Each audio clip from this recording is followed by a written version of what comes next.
صاحب کارخانه این جلسه چی کار میخوام بکنم؟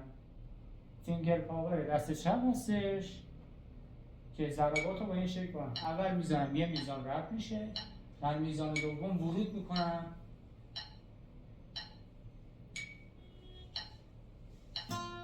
دو سه چهار سه دو یک.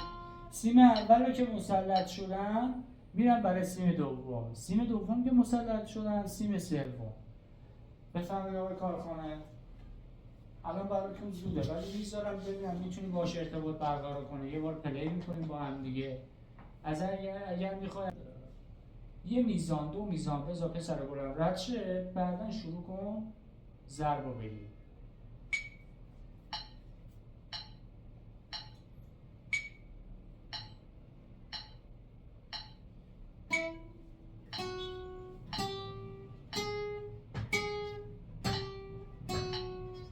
هستش اساتید محترم، خواهشاً گارد نگیرید نسبت به این موضوع. اون هر روز 3 جلسه است داره میاد، اینم توجه کنید.